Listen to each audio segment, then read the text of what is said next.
3 1416. Une émission de Pierre Dac.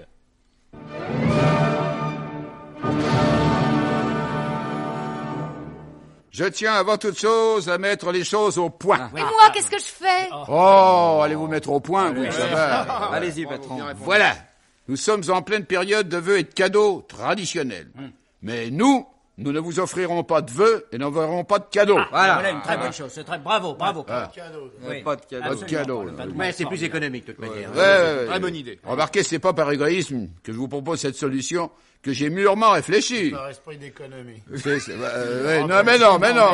Non plus. Pas du tout. Prenons les vœux, par exemple, hein. Chaque fois que vous recevez des vœux, vous êtes embêté parce qu'il faut les rendre. Ouais. Ah ben, si on vous en offre pas, vous êtes débarrassé. Non, moi je suis vexé. Oui, vous êtes l'exception qui confirme la règle. Parlons maintenant des cadeaux. Oui, parlons-en des cadeaux. On va en parler, ça va. Qu'est-ce qui a le plus de plaisir quand on offre un cadeau, hein? Oui. Eh ben, c'est la personne qui offre. Bah, bien entendu. Voyons. Et pourquoi nous ne voulons pas être des égoïstes? Je le répète, nous n'enverrons pas de cadeaux cette année, nous borderons à accepter ceux qu'on nous enverra. Voilà. Oui, ben voilà, autrement dit, nous sommes les victimes. Voilà, on sacrifiera. Voilà, vous pouvez les apporter, ces cadeaux, avant la fin de l'émission. Oh, mais il faut faire vite, hein, parce qu'elle est courte. Il lui manque 5 minutes à cette émission. Il manque vraiment 5 minutes. Ça, carrément, 5 minutes. Parce que, si on avait 5 minutes de plus... On aurait 5 minutes de plus. je vous jure.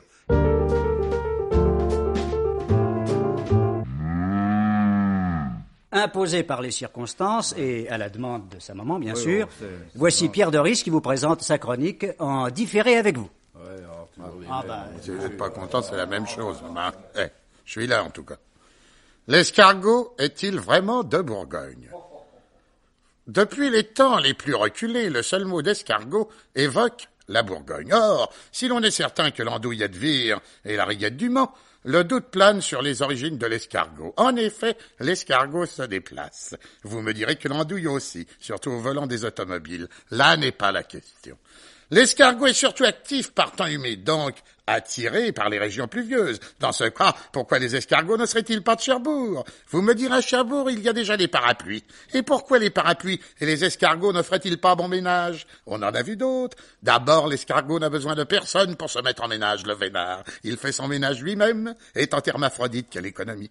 Eh bien, malgré cette possibilité de se passer de compagne ou de compagnon, ce mollusque ne se déplace qu'en groupe et par 12. Tout au moins, chaque fois que je me suis penché sur ce problème, en même temps que sur mon assiette, j'en ai vu une douzaine. Le plus grand ennemi de l'escargot est la fourchette du même nom. En revanche, la pince à escargot est l'ennemi du dégustateur. De ce fait, on peut dire que l'escargot est attiré non seulement par la salade, mais aussi par les cravates et les plastrons.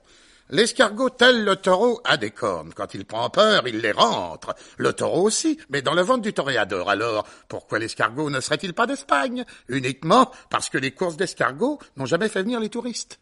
Contrairement à son apparence, l'escargot est assez sauvage, voire même féroce. La preuve en est, on ne dit jamais je vais cueillir, pêcher, attraper, etc. l'escargot. Mais je vais à la chasse aux escargots. La chasse aux escargots est recommandée aux personnes atteintes d'un infarctus du myocarde, ainsi qu'aux personnes à l'esprit lent. Celles-ci ont tout le temps de préparer leur piège. Ne croyez pas que malgré son allure nonchalante, l'escargot soit paresseux. Pour se promener avec sa maison sur le dos, il en bave. Donc l'escargot, appelé vulgairement colimaçon par les concierges, est un voyageur. Alors, s'il voyage, s'il se déplace, pourquoi serait-il spécialement de Bourgogne? Peut-être est-il de Provence. Son attirance pour l'ail tendrait à le prouver. Un ami patriote et chauvin me disait « L'escargot est sûrement allemand, je n'ai jamais pu le digérer ».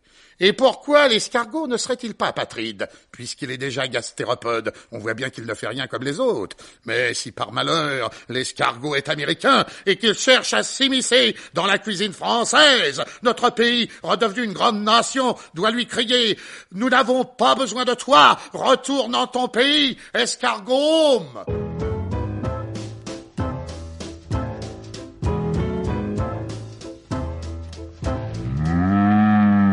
Bon, allez, patron, c'est à vous maintenant. Oui, allez-y. Oh, bah oui, quoi. Alors, Oui, moi, je veux qu'on m'annonce. Ah bon, bon, oui. bah vas-y, Polyvalent, D'accord. annonce-le. Et voici l'éditorial de Pierre Dac. Ouais.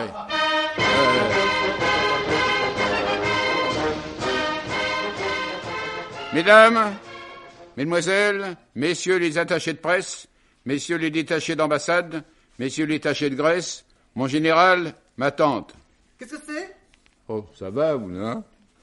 C'est au cours du dernier Conseil des ministres qu'a été décidée la création d'un ministère de la fatalité qui, d'après notre service des renseignements, fonctionnera à la prochaine rentrée parlementaire. Il ne s'agit pas, comme on pourrait le croire, d'un simple ministère de plus, mais d'un ministère de dernier sort et d'ultime conclusion. C'est-à-dire que ce n'est que lorsque tous les ministres se verront frappés d'impuissance pour régler tel problème ou tel conflit, qu'il appartiendra au ministre de la fatalité, à lui seul, de démontrer que si la situation est ce qu'elle est, c'est uniquement par rapport à ce qu'elle aurait pu et dû ne pas être. Voici donc quel sera le déroulement du processus de la déclaration ministérielle dans l'hémicycle du Palais Bourbon. Le président de séance annoncera solennellement, en réponse aux diverses interpellations concernant tous les problèmes, abus et scandales de toutes sortes, la parole est à Monsieur le ministre de la Fatalité. Dans un profond silence, celui-ci, conscient de ses lourdes responsabilités, montera gravement le dos voûté à la tribune, où il demeurera un long moment immobile. Puis il étendra les bras, hochera mélancoliquement la tête, haussera les épaules, lèvera les yeux au plafond fraîchement repeint, exhalera un long soupir, toussera, se mouchera, écrasera furtivement une larme sous son talon gauche, et après s'être ainsi plus que largement justifié, regagnera son banc aux acclamations frénétiques de l'Assemblée unanime. Et la motion suivante sera votée une écrasante majorité. L'Assemblée, après avoir pris bonne note des explications mimées par le ministre, fait confiance au gouvernement et passe à l'ordre du jour. Ainsi le pays comprendra. Il n'y aura plus de vaines et stériles discussions, et tout le monde sera content, ou presque, ce qui revient au même. In nomine Carolus Gaulus, et Debris, et Spirituo Pompidou. Amen.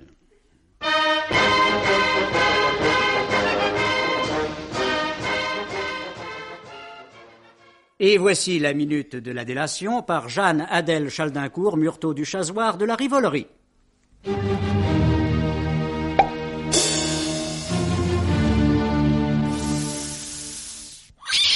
Eh bien, justement, cette semaine, je ne vais pas me livrer à la délation, non.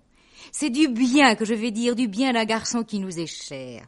Oh, évidemment, on a beaucoup médit de vous, monsieur Jean-Marie Prolier, on a eu tort. Je le dis bien haut. Vous êtes un garçon chic et généreux, et je ne vois pas pourquoi on vous a fait cette réputation de radin, de type qui n'invite jamais ses amis. C'est d'autant plus injuste que vous m'avez moi-même invité à dîner, je m'en souviens. C'était en 1953 dans un self-service, et vous avez laissé un pourboire royal. Je veux aussi faire justice de cette accusation d'alcoolisme que l'on porte contre vous. C'est ignoble de dire ça. Je ne vous ai jamais vu boire autre chose que du vin rouge, du mar de Bourgogne, de l'Armagnac, et aussi, bien sûr, un peu de Calvados le matin au petit déjeuner. Enfin, je veux proclamer à la face du monde que vous menez une vie exemplaire. Et si on vous rencontre parfois dans les boîtes de nuit soufflant dans les mirlitons, c'est uniquement parce que vous souffrez d'insomnie. Voilà. Je suis heureuse d'avoir pu révéler tout le bien que je pensais de vous, Jean-Marie Prolier. Et la semaine prochaine, j'en dirai encore davantage, à moins que votre modestie ne me demande de me taire. Dans ce cas, je vous rappelle notre compte chèque postal 31416 Paris.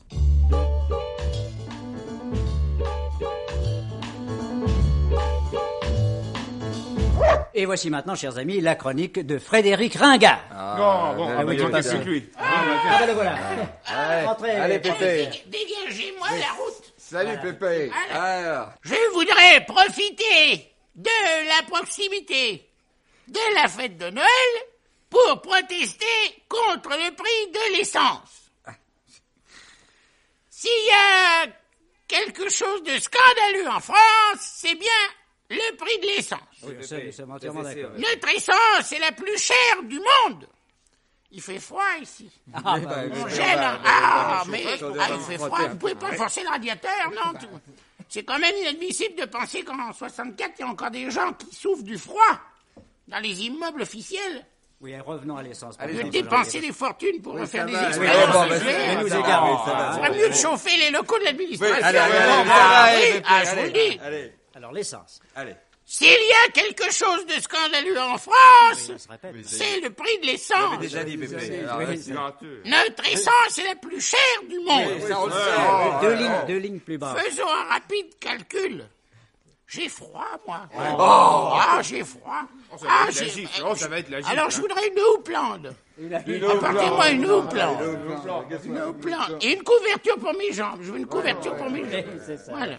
Voilà, il est emmitouflé, on peut y aller. Allez. Notre essence est la plus chère du monde. D'accord. Faisons un rapide calcul. Ouais. 1 litre d'essence coûte 100 francs. Or, une voiture moyenne consomme 10 litres aux 100 km. Et une voiture moyenne roule à 100 km à l'heure. Oui. Ce qui fait qu'une voiture moyenne coûte 100 francs de l'heure. Ouais. 1000 francs de l'heure. Ouais. Oui, c'est... Faisons un rapide calcul. Oui. 1000 francs. Oui. 10 litres aux 100 km, 100 litres à l'heure, 1000 francs de l'heure. Oui, ça va. C'est ça, voilà, oui. Compris, ça va. Alors, mais qu'est-ce qui fait froid, bon Dieu, c'est pas supportable. Écoutez, c'est pas incroyable. Ouvrez tous les radiateurs. 1000 francs de l'heure. Quel est le pompiste qui gagne 1000 francs de l'heure? Eh bien, voilà où je voulais en venir. Ah ouais. Ça coûte moins cher d'engager un pompiste que de lui acheter de l'essence. N'est-ce pas comique? Absolument pas. Ouais, c'est très Bon, eh ben, je m'en vais alors. D'accord, c'est trop froid. Allez, laissez la houppelande. les couvertures. Et voici pour vos repas de fête, voici la recette de suprême de rognure à la va de fer. Ingrédients, 5 kg de rognure, 2 kg de tomates, un seau de lait et 1 kg 500 de gras simple ou 750 g de gras double. Cuisson de 2 à 4 heures et sur rendez-vous.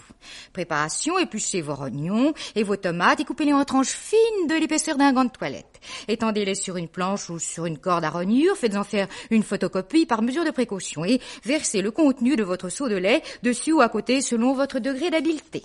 Cela fait, préparez un hachis avec votre gras et faites un roux ou un blond vénitien dans une cocotte en fonte ou en papier.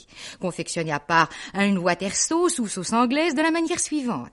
Vous prenez 1 litre d'eau ordinaire que vous faites soigneusement bouillir. Quand elle est bien bouillie, vous prenez un second litre d'eau également ordinaire mais préalablement tiédie au bain-marie et vous en versez le contenu dans votre litre d'eau bouillie en remuant doucement pour éviter que ça attache et en versant goutte à goutte afin d'obtenir une bonne liaison. Vous laissez légèrement épaissir sur le coin du feu. Pendant ce temps, vous montez en neige 1 bon litre et demi d'eau et vous incorporez cet appareil dans votre première préparation. Si votre sauce anglaise se révèle un peu ferme, n'hésitez pas à l'allonger avec un peu d'eau légèrement dégourdie dans la proportion de gros comme la tête d'un âne sur la pointe d'une épingle pour 10 litres d'eau. Nappez alors vos rognures avec votre sauce et dorez à la feuille ou au pinceau. Placez le tout dans une sauteuse ou dans une cavaleuse, couvrez avec un drap de métis ou un châle écossais et laissez cuire de 3/4 d'heure à 45 minutes à feu de bengale ou à feu de cheminée. Remettez dans la cocotte, laissez mijoter en tournant jusqu'à ce que le vertige vous gagne et flambez au kirsch, au poker ou au 421. Retirez du feu, démoulez avec une pelle à braise dressée sur canapé ou sur chaise longue et servez très chaud avec une seringue ou une pompe à vélo. Ah mais écoutez mes amis, le central est bloqué par les auditeurs qui proposent d'apporter des cadeaux. Ouais. Bon, on a été assez gentil d'accepter vos cadeaux, c'est pas une raison pour nous casser les pieds maintenant. Vous ferez ce qu'on vous dira. Il commence vraiment à nous beurrer les tartines. Les cadeaux, on n'en a rien à faire. Si on les revend, on perd dessus. Bah, tiens, ils ont qu'à nous envoyer du pognon. Voilà, et puis tâchez de pas être radin, c'est le moment de les envoyer. La France est en pleine marche ascendante. De quoi aurions-nous l'air vis-à-vis de l'étranger? Les finances sont prospères. Alors c'est une question de standing. Et puis c'est pas la peine de nous envoyer 100 balles comme des minables. Nous répétons notre numéro de compte.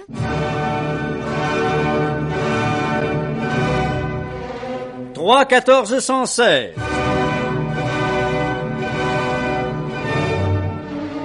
Une émission de Pierre Dac. Avec son équipe de Santon de Meuret, Noël Yann, Melchior Bardin, Gaspard Namias, Balthazar Carrel, Leboeuf Dasset, l'âne Riesner. Avec l'ange Noël Beaussis. Et de qui est la mise en crèche? Mais Pierre Arnaud de Châssis-Chapin foutra. Bien sûr.